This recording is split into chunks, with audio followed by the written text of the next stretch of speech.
আসসালামু আলাইকুম এভরিওয়ান। আজকে যে বিষয়টা নিয়ে কথা বলবো সেই বিষয়টা হচ্ছে, আপনারা অনেকেই হয়তো দাঁতে সাপের যে বিষ দাঁত আছে ওটা জানেন না। আজকে এই ভিডিওটা পুরো দেখবেন, আপনাদেরকে আজকে সাপের বিষ দাঁত দেখিয়ে দেবো ইনশাল্লাহ।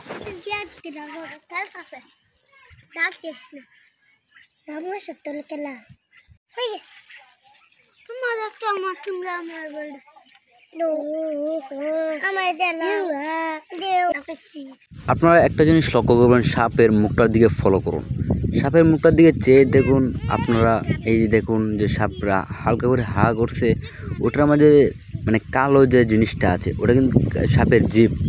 কালো যে জিনিসটা ওটা সাপের জিভ।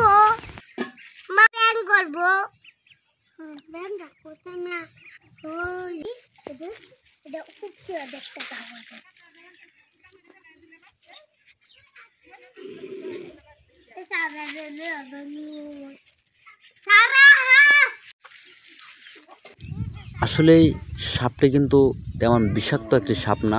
সাপটা আসলে দোরা সাপ, যেটা কামড় দিলে ব্যথা পাওয়া যায়, অর্থাৎ বিষাক্ত কোনো কিছু তার মাঝে নেই। সে ছিল অনেক আগেই, কিন্তু এখন আর সে তার আগের মতো তেমন বিষ নেই। এখন সে সচরাচর মানুষকে কামড় দিয়ে থাকে, অর্থাৎ তার কোনো চিকিৎসা চলে না।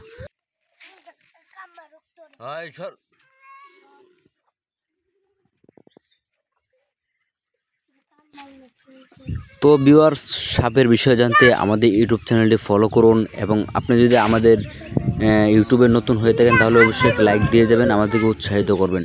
তো এরকম আরও ভিডিও পেতে আপনাদেরকে আমাকে ফলো করতে হবে, আর আমি নেক্সট টাইম এরকম ভিডিও দিয়ে যাব। সাপ সম্পর্কে জানতে আপনাদের খুবই সুবিধা হবে, এবং যারা অন্ধকারে আটেন তাদের ভয় কম করবে।